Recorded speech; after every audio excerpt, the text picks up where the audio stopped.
प्रविश्य मम वाचमिमां प्रसुप्तां सञ्जीवयत्यखिलशक्तिधरस्वधाम्ना अन्यांश्च हस्तचरणश्रवणत्वगाधीन् प्राणान्नमो भगवते पुरुषाय तुभ्यं कलावज्ञजीवोद्धरार्थावतारं कलाङ्काङ्कतेजोधिकामोदिवक्त्रम् खलानीशवादापनोदार्हदक्षं समाधिस्थमूर्तिं भजे ज्ञानदेवं नमो सद्गुरु तुकया ज्ञानदीपा नमो सद्गुरु सच्चिदानन्दरूपा नमो सद्गुरु भक्तकल्याणमूर्ते नमो सद्गुरु भास्करा पूर्णकीर्ति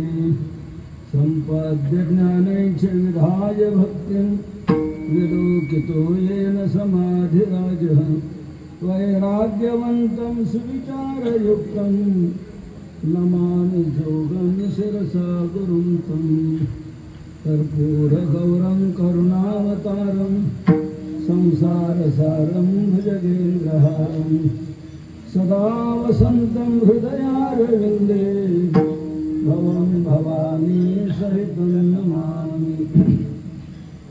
आत्मरूप गणेश स्मरण सकल विद्यांचे अधिकरण तेच वंदो श्रीचरण श्री गुरूंचे ते नमस्कारुनी आता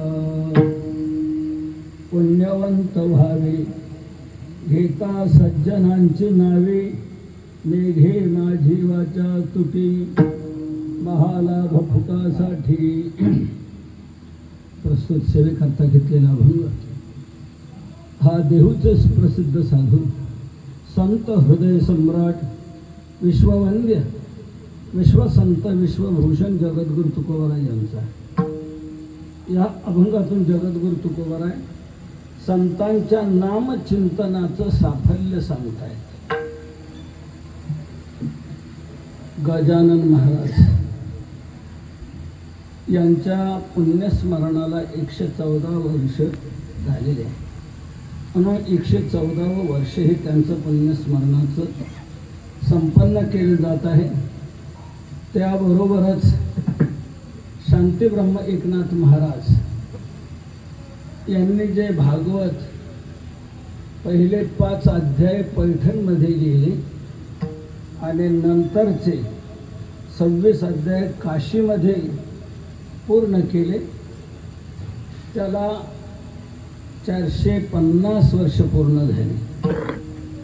तसंच नाथ महाराजांचा जलसमाधी सोहळा त्याला 426 वर्ष झाले आहे। म्हणून या त्रिवेणी संगमात्मक या कार्यक्रमात संतांचाच महत्त्वाचा मुख्य भाग आहे म्हणून संतांचंच काही गुणगान करावं या दृष्टीने जगद्गुरु तुकोबरायांचा हा संतांच्या नामचिंतनाचं साफल्य सांगणारा अभंग मी सेवेला घेतलेला आहे। आपला वारकरी संप्रदाय हा समन्वयवादी आहे। यामध्ये समन्वय साधलेला आहे, याच्यात विघटन नाही, यामध्ये संघटन आहे। अनेक संप्रदाय भिन्न भिन्न या भारतभूमीवर आहेत, परंतु प्रत्येक संप्रदायाची एकेरी वाटचाल दिसून येते। परंतु वारकरी संप्रदायाची जी वाटचाल आहे ती समन्वयात्मक अशी आहे, भेदात्मक नाही, समन्वयात्मक अशी आहे। आपल्याला त्यातले 2-3 भाव मी आपल्या पुढे स्पष्ट करेन. काही संप्रदाय केवळ निर्गुणाला मानतात, सगुणाला मानत नाहीत.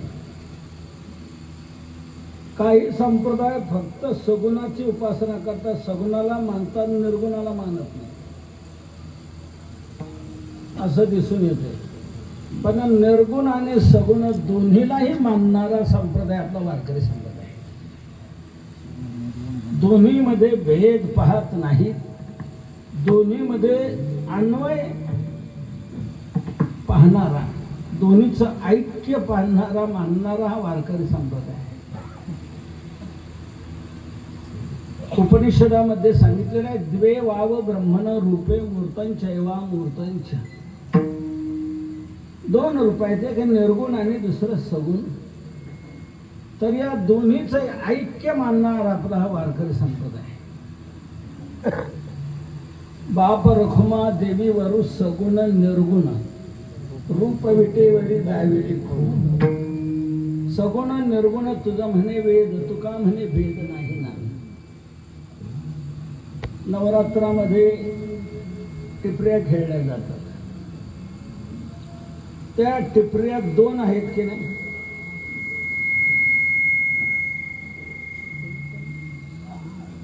एकदा स्थिर लावता येईल का?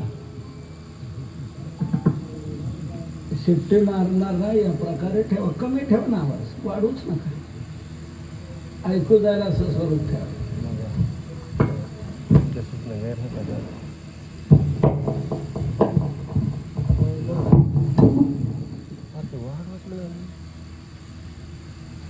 टिपऱ्या 2 आहेत, परंतु तुकोबरा म्हणतात दोन्ही टिपऱ्या एकत्र आल्यावरच नाद उमटला जातो. दोन्ही टिपरी एकच नाद. सगुण निर्गुण नाही भेद रे.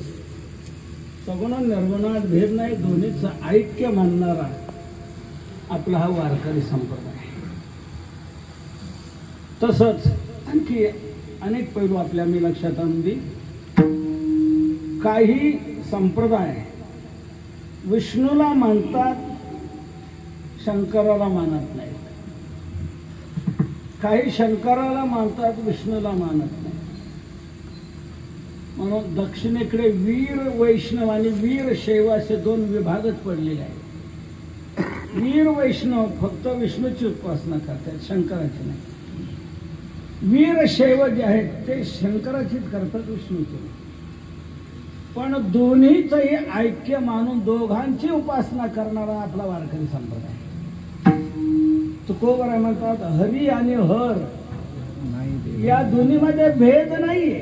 तुम्ही वाद कशाला करता? हरी हर नाही भेद, हरी हर नाही भेद, हरी हर नाही भेद, हरी हर नाही भेद.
नाही नका करू वाद.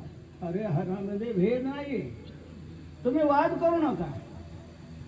दोघे इतके ऐक्याला प्राप्त आहेत की एक एकाच्या हृदयात एक एक आहे. एक एकाचे हृदय गोडी साखरेच्या ठाई. जशी साखर आणि गोडी एक रूप आहे. साखरेतून गोडी बाजूला करता येत नाही. डायबिटीस वाले म्हणतात चहा करा, साखर टाका, पण त्यात गोडी येऊ देऊ नका. साखर आणि गोडी, गोडी साखरेच्या ठाई एक रूप आहे.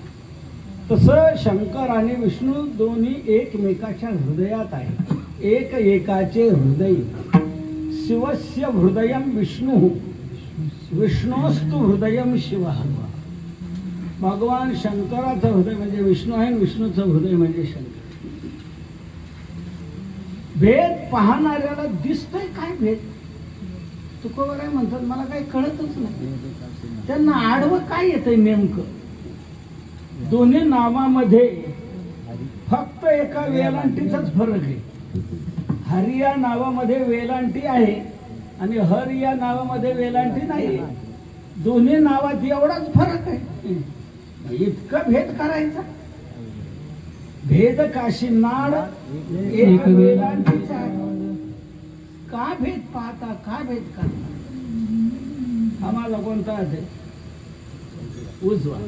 हा पण दोन्ही माझेच ना, दोन्ही हात माझेच आहे ना. तुकोबाराय म्हणतात उजवे वाम भाग. तुका म्हणे एकच म्हणून भेद नाही, विघटन नाही, संघटन. ऐक्य मानणारा, दोन्हीचे ऐक्य मानणारा आपला वारकरी संप्रदाय. तसंच आणखी आपल्याला एक महत्वाचा भाग सांगतो. काही संप्रदाय फक्त देवाचीच उपासना करतात, संतांची नाही. काही केवळ संतांना मानतात, देवाला नाही. पण देव आणि संत या दोन्हीचं ऐक्य मानणारा संप्रदाय आपला वारकरी संप्रदाय. देव नाव आणि संत नाव फक्त नावामध्ये फरक आहे, दोन्हीमध्ये फरक नाही, दोन्ही एकच आहे. तर तेवी आम्हा तया परस्परे बाहेर नामाचीच अंतरे. वाचून अंतवट वस्तू विचारे मी ते चित्ते. भगवान स्वतः सांगतात संत आणि आम्ही, आम्हा दोघांमध्ये नावात फक्त फरक आहे. आम्हाला म्हटलं जातं देव. देवते संत, देवते संत, निमित्त त्या प्रतिमा, निमित्त त्या प्रतिमा, निमित्त त्या प्रतिमा.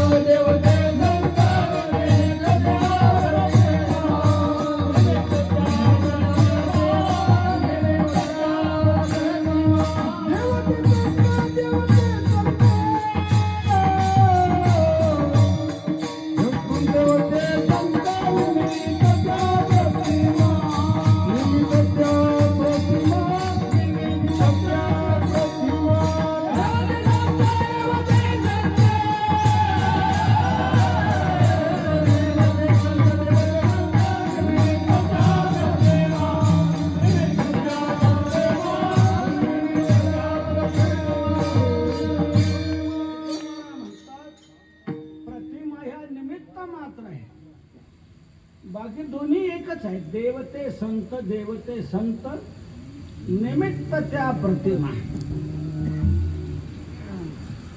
देव आणि भक्त तुझा नाही विचार, देव आणि भक्त तुझा नाही विचार, देव आणि भक्त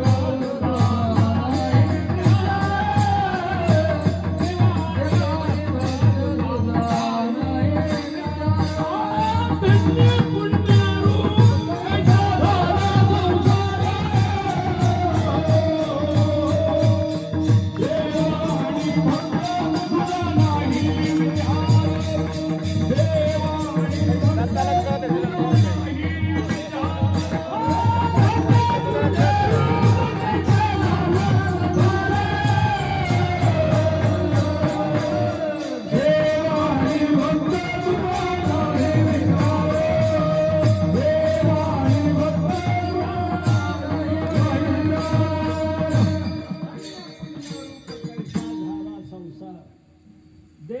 आणि भक्त दुजा नाही विचार.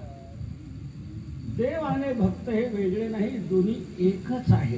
म्हणून भिन्न भेद नाही.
देव आणि भक्त दोघांमध्ये भिन्नता नाही, म्हणून भिन्न भेद नाही.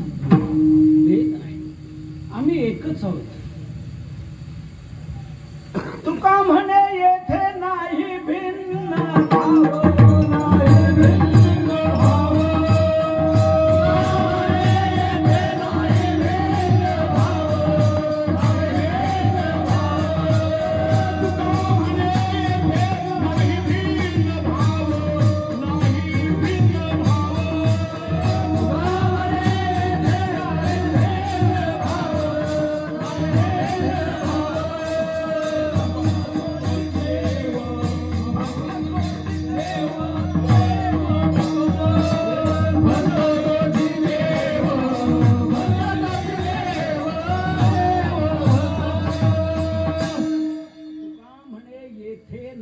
भिन्न भाव भक्त तोची देव, देव भक्त. भक्त हा देव आहे, देव भक्त. दोघांमध्ये भेद नाही, म्हणून दोन्हीचाही ऐक्य मानणारा, समन्वय मानणारा आपला वारकरी संप्रदाय आहे. आणखी सांगतो, वारकरी संप्रदायामध्ये वेगवेगळं आराध्य दैवताचं उपासनेचं स्वरूप घेऊन त्यांनी आपापले संप्रदाय जोपासले, चालवले, सर्व. परंतु साधनेमध्ये मात्र सर्व एकत्र आलेले आहे. ज्ञानोबाराय नाथ संप्रदायाचे, तुकोबाराय चैतन्य संप्रदायाचे, नाथ महाराज दत्त संप्रदायाचे. म्हणजे वेगवेगळे याप्रमाणे उपासनेचं अंग असून ते सर्व एकत्र आले आणि आपल्या वारकरी संप्रदायाचं अभिन्नत्व, एकत्व हे समाजामध्ये सिद्ध करून आपण सर्व एकच आहोत. नवे नवे जीव आणि देव यातही भेद नाही. तुका म्हणे कैची केली कोठे जीव निराळा. निराळ भगवान म्हणतात तो माझाच अंश आहे. ममय वंशो जीव लोके जीवभूत सनातन. म्हणून कोणी वेगळं नाहीच आहे. एकच एकमेवा द्वितीयम ब्रह्म, एकच परमात्मा. भिन्न भिन्न रूपाने नटलेला जरी असला तरी दोन्हीमध्ये भेद नाही, एकच ते आहेत. म्हणून असं ऐक्याचं स्वरूप मानणारा आपला वारकरी संप्रदाय. म्हणून जशी देवाची उपासना, देव हा उपास्य आणि आपण त्याचे उपासक, म्हणून देवाची उपासना आपण जसे करत आलो तसं देव आणि संत हे भिन्न नसल्यामुळे देवाची जशी आपण उपासना करतो तशी संतांची आपण उपासना करतो. देवाचं जसं आपण मंदिर बांधतो तसं संतांचं आपण मंदिर बांधतो. देवाची जशी वारी करतो तशी संतांची आपण वारी करतो. देवाची जशी मूर्ती स्थापना तसे संतांची मूर्ती स्थापना आपण करतो. देवाचे जसे उत्सव तसेच संतांचे उत्सव आपण करतो. देवाची जशी जयंती करतो तसे संतांची आपण पुण्यतिथी करतो. आपण आजही एक तो महत्वाचा पुण्यस्मरणाचा कार्यक्रम म्हणजे परमपूज्य गजानन महाराज यांचाही आज पुण्यतिथी दिन आहे. म्हणून त्यांचंही आपण मंदिर महाराष्ट्रभर नाही भारतभर अन्यत्रही सर्वत्र जशी देवाची मंदिर आहेत, विष्णूचं आहे, शंकराचं आहे, दत्ताचं आहे, वेगवेगळ्या आपल्या दैवताच्या उपासनेकरता झालेली जी अनेक रूप आहे तिथे अनेक भिन्न भिन्न रूपे आपण एकच मानतो. आणि तिथे मंदिरं जशी होत आहेत तशी संतांची मंदिरं आपण करतो आहे. ज्ञानोबाराय, नामदेवराय, नाथ महाराज, निळोबाराय, तुकोबाराय सर्व संतांची मंदिरं आहे. आपल्या इथे जसं भगवान शंकराचा अधिष्ठान आहे तसं जगमित्र नागार्जुनचं आहे. म्हणून देवाचं जसं मंदिर तसं संतांचं आपण मंदिर करतो. संतांची आपण पुण्यतिथी संपन्न करतो. आज गजानन महाराजांची पुण्यतिथी आहे म्हणून ती आपण संपन्न करत आहोत. मंदिर झालेलं आहे आणि त्याबरोबर 8 दिवस या ठिकाणी नामसप्ताह संपन्न होत आला. आज तो मुख्य दिवस पुण्यस्मरणाचा असल्यामुळे आज ती पुण्यस्मरणाची वेळ जवळ आलेली आहे. म्हणून त्या दृष्टीने गजानन महाराज प्रगट झाले तो प्रगट दिन माघवद्य सप्तमी हा प्रगट दिन आहे. आणि पुन्हा गजानन महाराज आपल्या जीवनामध्ये अनेकांना परमार्थगामी बनवलं, अनेकांना सन्मार्गाला लावलं, अनेकांच्या अपेक्षा पूर्ण केल्या, अनेकांचं जीवन विघ्न रहित केलं, अनेकांना अनेक प्रकारे लाभ गजानन महाराजांनी करून दिला. आणि आपला हा विग्रह सोडून भगवत चरणी विलीन झाले तो आजचा दिवस आहे. पुण्यतिथी म्हणजे भाद्रपद शुद्ध पंचमी म्हणजे ऋषी पंचमी. या दिवशी गजानन महाराज आत्मस्वरूपात पुन्हा विलीन झालेले आहे. तर तो काल आपला समीप आलेला आपण आता पुष्पवृष्टी आणि गुलाल धरून तो आपण संपन्न करूया. फुलं वाटा, फुलं वाटले कुंडली गवरदा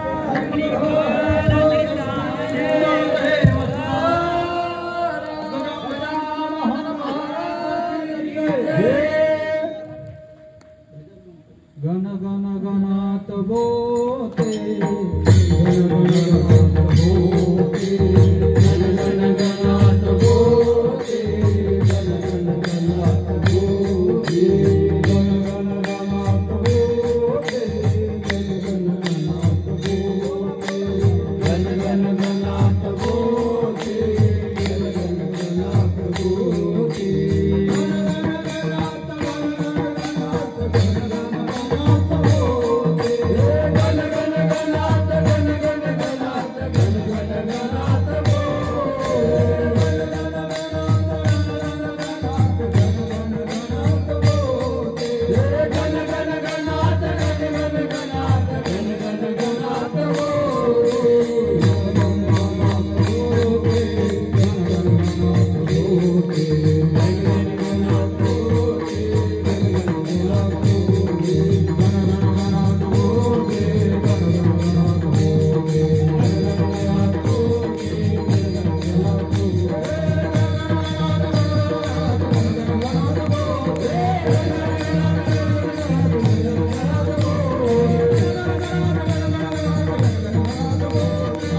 12 वाजताची वेळ. गजानन महाराज आत्मस्वरूपात विलीन झाले म्हणून तो दिवस आपण या नामसप्ताहाच्या रूपाने संपन्न करून आपण पुष्पवृष्टी केलेली आहे. तर आपण या संतांचं मंदिर का करावं, संतांचं भजन का करावं, संतांचं नामस्मरण का करावं, तेच सांगणारा अभंग आज मी आपल्याकडे सेवेला घेतलेला आहे. म्हणून आपला वारकरी संप्रदाय हा समन्वयवादी कसा आहे याचं मी आपल्यापुढे अनेक 3-4 पैलू ठेवले. आता एक शेवटचा पैलू आपल्याला सांगतो. आपण आपल्या वारकरी संप्रदायामध्ये जसं देवाचं नामस्मरण करतो तसंच संतांचंही नामस्मरण करतो. देवाचं नामचिंतन सतत आपण करत राहतो. आम्हा नामाचे चिंतन रामकृष्ण नारायण. तुका म्हणे क्षण खाता जेविता नवीन सांग एका जनार्दनी नित्य हरीचे कीर्तन आसनी शयनी सदा हरीचे चिंतन. नामचिंतन देवाचं जसं आपण सातत्याने करतो तसंच आपल्या वारकरी संप्रदायामध्ये संतांचे नामस्मरण केलं जातं. कोणी म्हणे देवाचं नामस्मरण जसं करतो तसं आपण संतांचे नामस्मरण करतो. पण आम्हाला एक म्हणायचे, देवाच्या नामस्मरण करण्यामध्ये लाभ आहे ना. देवाचं नामस्मरण केलं असताना आपल्याला पुण्य प्राप्त होत असतं असं ज्ञानोबारांनी हरिपाठाच्या पहिल्याच अभंगात म्हटलेलं आहे की मुखाने तुम्ही हरी म्हणा. हरी मुखे म्हणा, हरी मुखे म्हणा, हरी मुखे म्हणा, हरी मुखे म्हणा, हरी मुखे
हरिपाठाच्या पहिल्याच अभंगात ही आपल्याला आज्ञा दिलेली आहे की तुम्ही मुखाने हरी म्हणा. काय म्हणा? हरी म्हणा. दोनदा सांगताय, हरिमुखे म्हणा, हरिमुखे म्हणा. आम्ही मुखाने हरी म्हटल्यावर काय होईल नानावार आहे? काय होईल म्हणजे पुण्य होईल. किती होईल नानावार म्हणतात त्याचं मोजमाप कोण करते? पुण्याची गणना कोण करते? त्या पुण्याचं मोजमाप कुणी करू शकत नाही. अफाट अमर्याद पुण्य नामस्मरणाने, देवाच्या नामस्मरणाने प्राप्त होतं. तुमच्या पदरचा आहे का ज्ञानोबरा आहे? ज्ञानोबरा म्हणतात नाही, वेदात, उपनिषदात, पुराणात सर्वत्र हे सांगितलेलं आहे.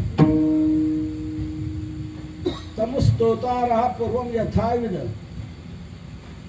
भगवंताच्या नामाचं स्तवन करावं, नामचिंतन करावं असं वेदात सांगितले, उपनिषदात, पुराणात सांगितले. नारद पुराणामध्ये सांगितले, घोषयेन नाम निर्वाण कारणम यस्त्वनन्यधीः तस्य पुण्यफलम पार्थ वक्तुम शक्नोति को भूमी. भगवंताचं नाम घेतलं असताना किती पुण्य होतं वर्णन करण्यास कोण समर्थ आहे म्हणतात. तस्य पुण्यफलम पार्थ वक्तुम शक्नोति को भूमी. या भूमंडळावर त्या नामाने होणारं पुण्य सांगण्यास कोण समर्थ आहे? कोणी नाही. अफाट अमर्याद पुण्य देवाच्या नामचिंतनाने प्राप्त होत असतं. तर तुकोबर आहे, तुम्ही देवाच्या नामचिंतनाचं असं साफल्य सांगितलेलं आहे आणि तुम्ही म्हणता संतांचं नामस्मरण करा. देवाचं आणि संतांचं ऐक्य आहे, एकच आहे. देवाचं नामस्मरण करा तसं संतांचं नामस्मरण करा सांगतात. पण संतांच्या नामस्मरणाने तसं पुण्य होणार आहे का? पुण्यवंत व्हावे, पुण्यवंत व्हावे, पुण्यवंत व्हावे, पुण्यवंत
पुण्य प्राप्त होते त्याचं कोणी मोजमाप करू शकत नाही.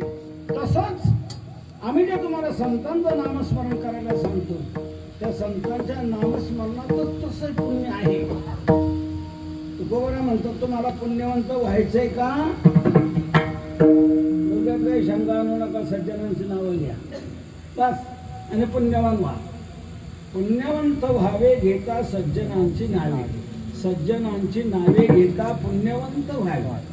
सज्जनांची नावे घेऊन पुण्यवान व्हावं, पुण्यवंत व्हावं. पुण्यवंत यातून बहुवचनच सांगितले. पुण्यवान, पुण्यवंत, पुण्यवंत. जसं भगवान, भगवंत, भगवंत हे नाम जसं चालतं तसं पुण्यवंत हे बहुवचन आहे. म्हणून पुण्यवंत शब्दातून बहुवचनातून हा सिद्ध अर्थ होतो की ते पुण्य खूप होते, अनंत होते. जसं देवाच्या नावाने अनंत पुण्य प्राप्त होते त्याचं मोजमाप कोणी करू शकत नाही, तसंच संतांच्या नामस्मरणाने अनंत पुण्य होते. त्या पुण्याला कमतरता नाही. अफाट पुण्य संतांच्या नामचिंतनातून तयार होते. म्हणून श्रीमद भागवतात देखील, नारद पुराणात, विष्णू पुराणात, अनेक पुराणामध्ये असे दाखले आहेत की तुम्ही संतांचे स्मरण करा. म्हणून जागोजागी आम्ही त्यांचं स्मरण करतो असं म्हटलेलं आहे. प्रल्हाद, नारद, पराशर, पुंडरीक, व्यासांबरीश, शुक, शौनक, भीष्मदानव्यास, रुक्मां, गदार्जुन, वशिष्ठ, विभीषणादि पुण्यानि मां परम भागवतां स्मरामि. हे परम भागवत आहे, श्रेष्ठ भागवत आहे. या श्रेष्ठ संतांचं नुसतं स्मरण जरी केलं, नामचिंतन केलं तरी अफाट पुण्य प्राप्त होते. पुण्यान इमान, हे पुण्यवान आहे. यांचं नाम आपण घेतलं तर आपल्याला अफाट पुण्य, अमर्याद पुण्य प्राप्त होते. म्हणून देवाचं नामस्मरण जसं कराल तसं संतांचं नामस्मरण. इतरांचं स्मरण करूच नाही, पण देवाचं आणि संतांचं स्मरण केल्याशिवाय मात्र राहू नये. यात 3 प्रकार आपल्याला करता येतील. काही चिंतन ही निष्फलता प्राप्त करून देणारी, काही चिंतनातून दुष्फलता प्राप्त होते आणि काही चिंतनातून सफलता प्राप्त होत असते. काही चिंतन निष्फल असतात. निष्फल म्हणण्याचा अर्थ असा, त्याचं तुम्हाला वाईटही फल नाही, चांगलंही नाही, ना पुण्य ना पाप. काही चिंतनातून आपण चिंतन करण्यात पुण्य तुम्हाला मिळणार नाही आणि तसंच पापही लागणार नाही. याला निष्फल म्हणायचं. कोणतंच फल नाही, ना चांगलं ना वाईट, त्याला निष्फल म्हणायचं. सांगतो तुम्हाला लक्षात घ्या. जीवनातून निमंत्रण गेलेले अनेकांना ते निमंत्रण, प्रत्येक जण गेले. याला निमंत्रण, याने घरी सांगितलं आपल्या पत्नीला, तू तुझ्या पुरता स्वयंपाक कर, मला निमंत्रण आहे, मी जेवायला जाणार आहे आणि माझी वाट पाहायची नाही. तुझ्या पुरता स्वयंपाक तुझं तू जेवण. हा गेला मोटरसायकलीन चालला. पुढे नेमके मोटरसायकलची चेनच तुटली. काही जाता येईना का, काही परत येता येईना. दुर्गम भागातला प्रवास बराच वेळ गेला. म्हणजे गाडी इथेच लावून जाऊन जेवून तरी यावं. तर हा चालला आता पायी चालत, अंतर लांब. लोक तिकडून जेवून परतही फिरलेले होते. हा म्हणला काय, आणि झालं जेवण झालं. दुसरी पंगत झाली, तिसऱ्या पंक्तीचे आम्ही होतो. आम्हाला फक्त थोडं थोडं आला. आता काही शिल्लक राहिलेलं नाही, आता जाऊ. मग आता हा फिरला माग, म्हणजे मग मला नाही तुमच्या बरोबर आणलं त्यांनी. हा घरी आला आणि म्हणला काय आहे का. अहो म्हणजे तुम्हीच तर सांगितलं तुझ्या पुरता फक्त स्वयंपाक कर. मी जेवायला चाललो, मी माझा स्वयंपाक केला, मी माझे जेवले आणि आता झालं सर. म्हणे हे बघ, गाडी चेन तुटली, तिथेच गाडी लावली, इकडे आलेलो आहे, काहीतरी कर लवकर. म्हणे गॅसही संपलाय, पहिलं सिलेंडर आणला पाहिजे. पिठे काही शिल्लक नाही, जेवढं होतं तेवढंच माझी भाकरी केली मी आणली.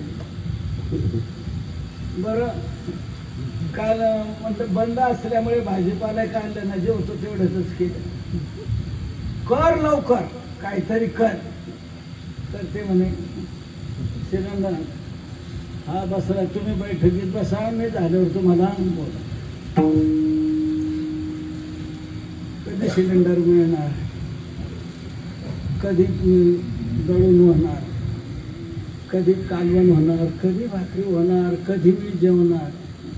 मधून मधून आठवण होते, मधून मधून चिंतन चाललंय, कधी स्वयंपाक होणार, कधी मी जेवणार.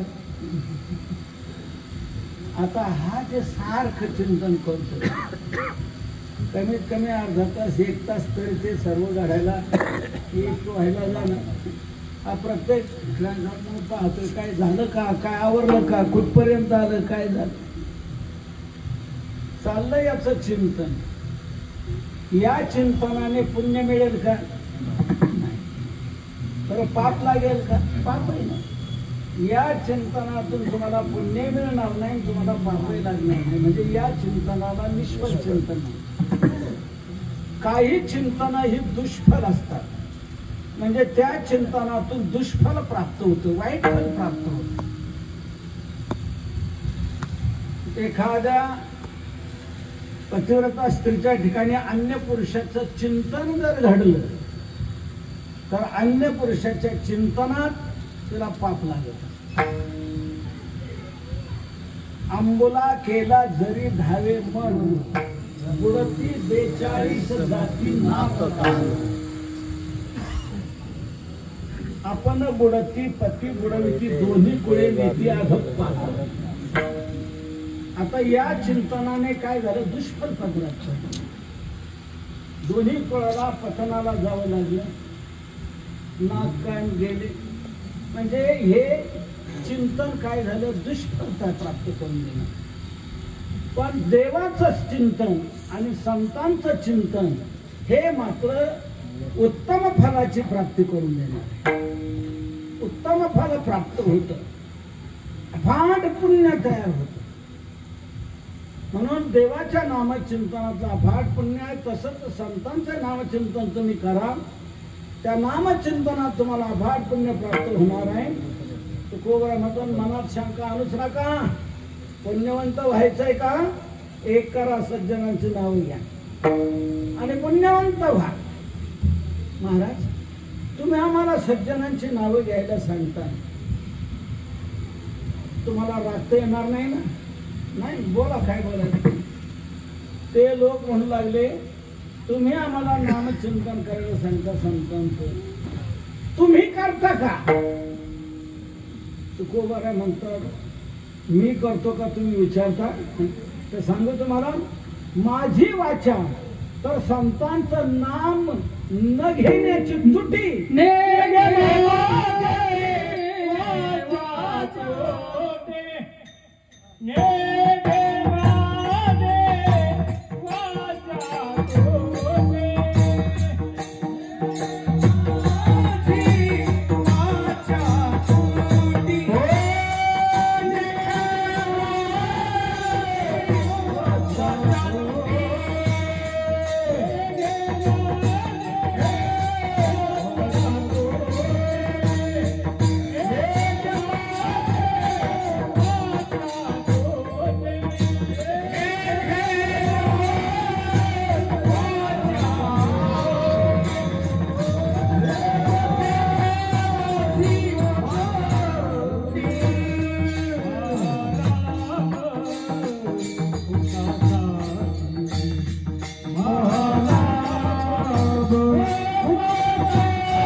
तुकोबरा म्हणतात, माझी वाचा तर संतांचं नाम न घेण्याची तुटी स्वीकारत नाही. नेघे माझी वाचा तुटी, माझी वाचा तुटी नेघे. माझी वाचा, माझी वाणी ही तूट स्वीकारत नाही. माझी वाणी सतत संतांचं नामस्मरण करत आहे, सतत सतत. एका क्षणाची तूट माझी वाणी स्वीकारत नाही. नित्य नामचिंतन माझं संतांचं चालू असतं. महाराज संतांच्या नामचिंतनात तुम्हाला काय लाभ प्राप्त झाला का? महाराज म्हणतात, हो, मोठा लाभ प्राप्त झाला, महान लाभ प्राप्त झाला. आणि तो देखील फुकटातच, नुसतं नाम घेण्यातच महालाभ फुकासाठी. महान लाभ कोणता झाला महाराज? सर्वात महान लाभ परब्रह्म हाताला येणं हा आहे. आणि तुकोबरा म्हणतात, माझ्या जीवनात तो लाभ झाला. मी संतांचं ध्यान करता करता, संतांचं स्मरण करता करता हे फल मला प्राप्त झालं की परब्रह्म माझ्या हाताला आलं. तुका म्हणे संता ध्याता,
परब्रह्मची आले हाता, संता ध्याता परब्रह्मचे हाता आले. संतांचं ध्यान स्मरण करता करता परब्रह्मच माझ्या हाताला आलं.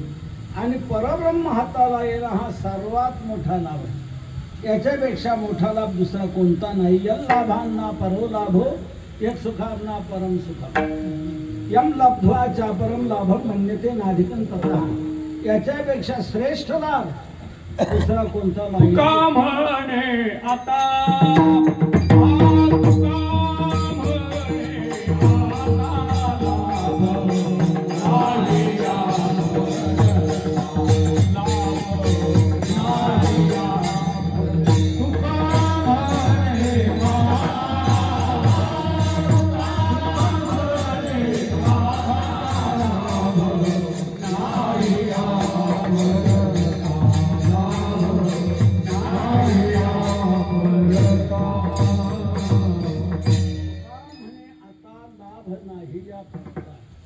यापेक्षा श्रेष्ठ लाभ असा दुसरा कुठला नाहीये.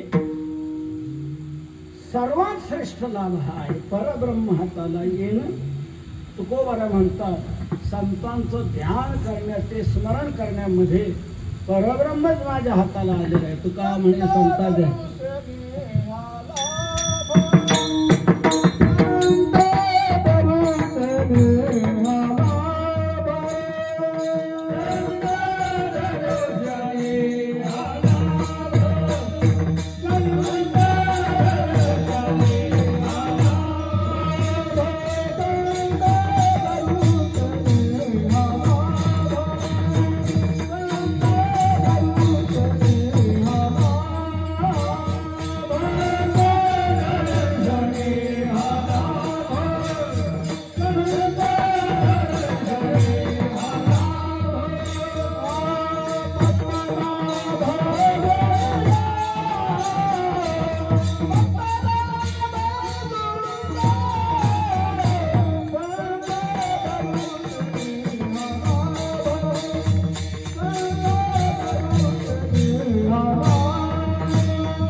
दर्शनातही हा महान लाभ आहे.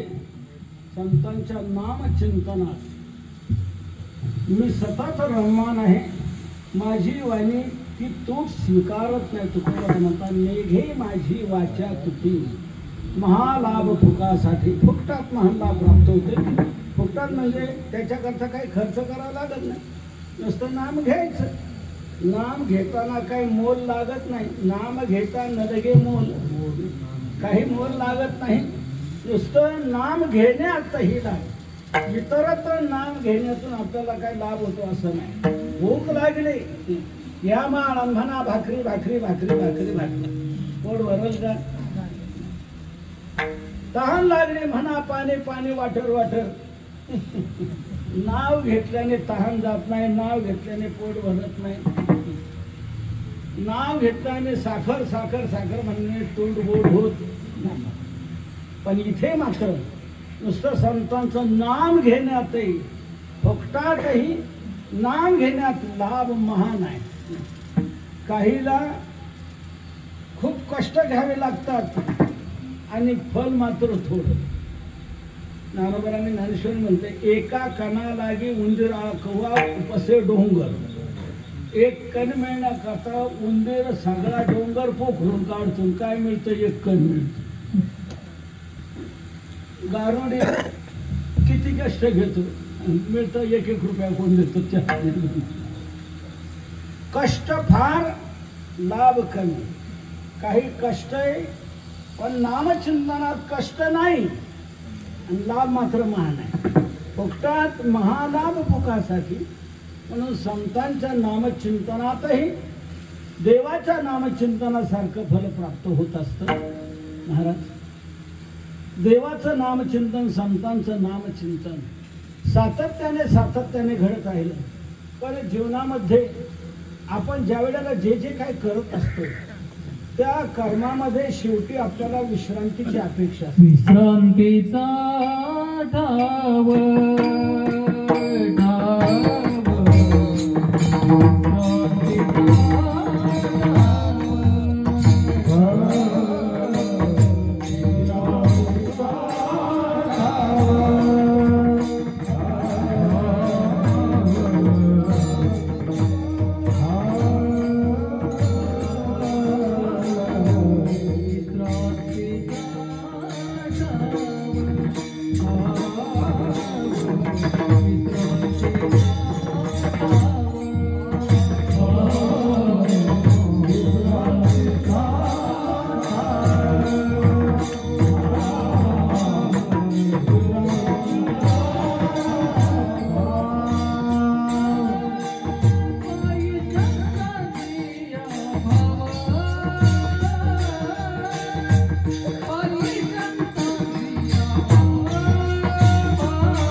आपल्याला पुढे विश्रांतीची अपेक्षा वाटत असते.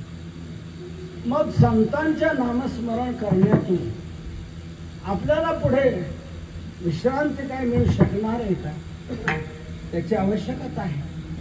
तुकोबरा म्हणतात निश्चित विश्रांती मिळू शकते. नाम घ्यायलाच पाहिजे असं काही नाही, म्हणजे घेऊ नये असं नाही, घ्यावंच. पण नाही घेतलं गेलं समजा, पण नुसता भाव जरी तुम्ही संतांच्या ठिकाणी ठेवला, नुसता भाव ठेवा, तरी तो भाव देखील तुम्हाला विश्रांतीचं ठिकाण होईल. विश्रांतीचा ठाव पायी संतांची या भाव, संतांची या पायी भाव विश्रांतीचा ठाव. संतांच्या चरणी नुसता भाव जरी ठेवला तरी तो भाव विश्रांतीची प्राप्ती करून देणारं ठिकाण आहे. तो भाव तुम्हाला विश्रांती प्राप्त होईल, अशी नुसती भाव ठेवण्यात ताकद आहे. विश्रांतीची आवश्यकता असते. तुकोबरा म्हणतात तुम्हाला तिथे मिळेल नक्कीच. नाम घ्यायचं राहिलं, नुसता भाव जरी ठेवला तुम्ही तरी भाव ठेवण्यातूनही तुम्हाला विश्रांती प्राप्त होईल.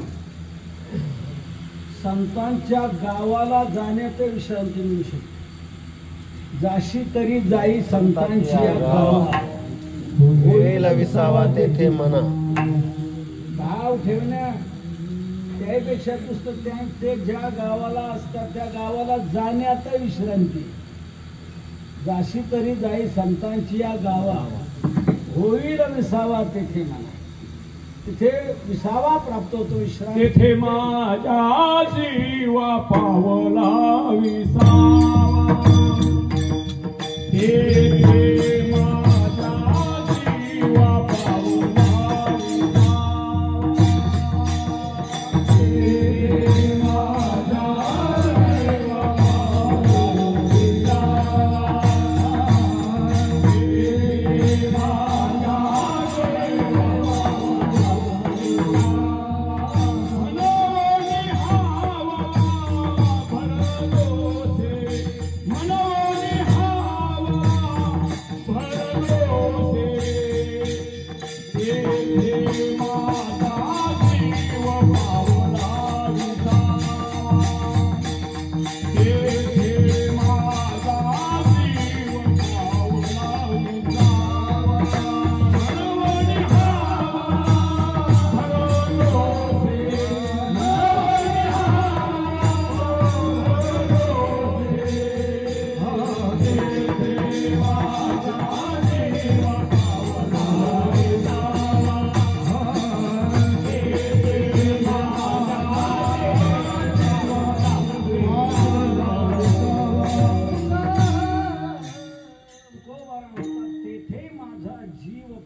जीव विश्रांती प्राप्त होते. विश्रांती पावलो सांभाळा अंतरे वाढले अंतरे प्रेम सुख. विश्रांती प्राप्त होते. आता आणखी शेवटचं सांगतो तुम्हाला. जीवाला विश्रांती प्राप्त होते एवढंच नाही, देवाला देखील विश्रांती जर हवी वाटली. नामा म्हणे देवा चला आता या ठाया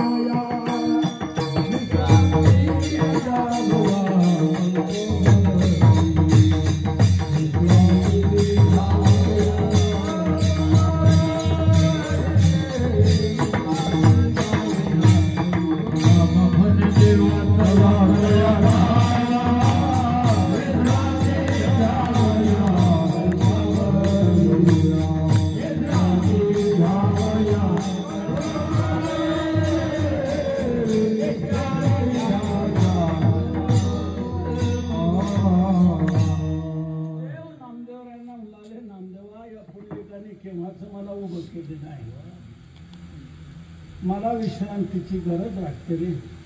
मला विश्रांती करता एखादं ठिकाण सांग. नामदेवराय म्हणतात चाल जाऊ महाबळेश्वरला.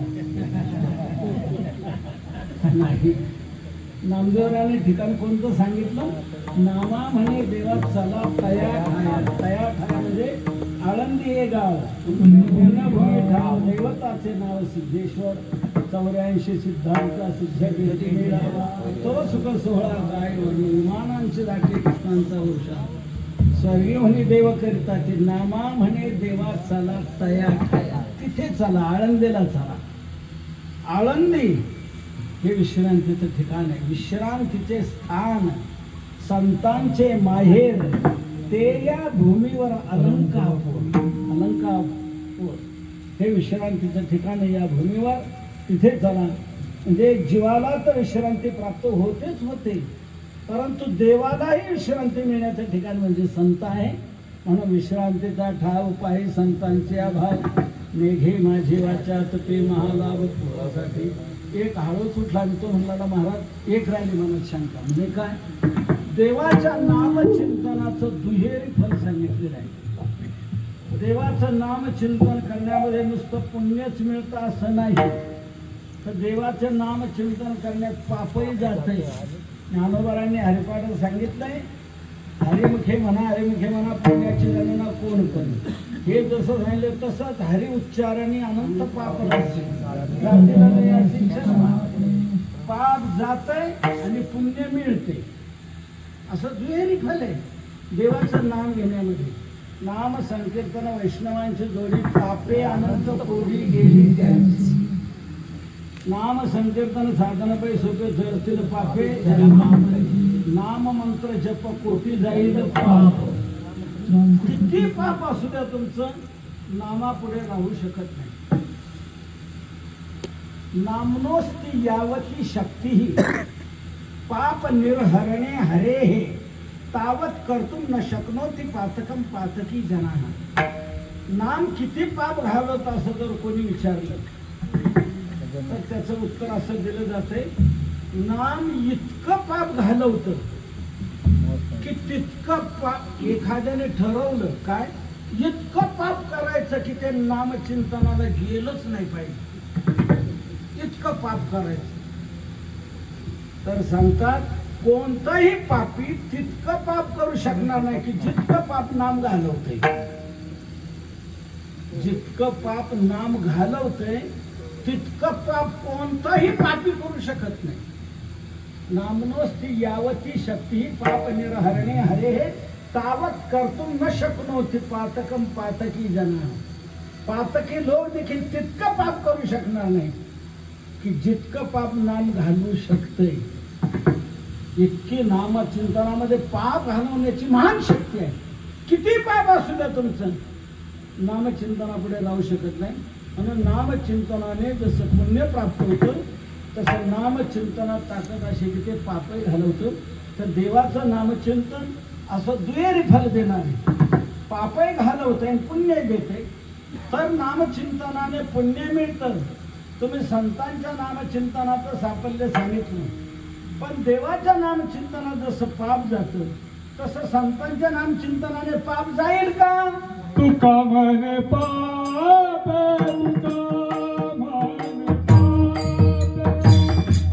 तुका म्हणे पाप तुका म्हणे पाप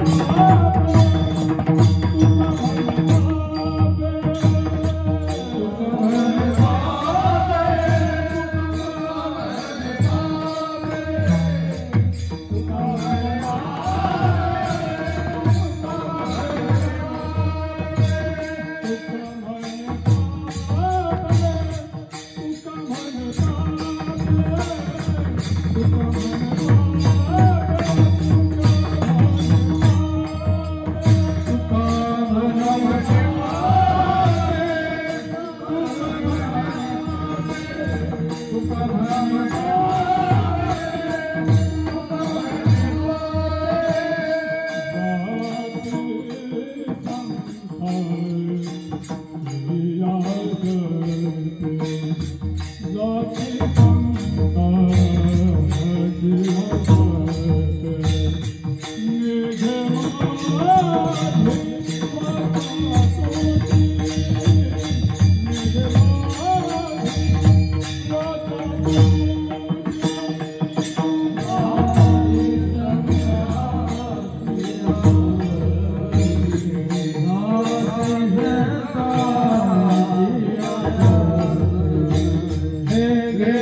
नारदारी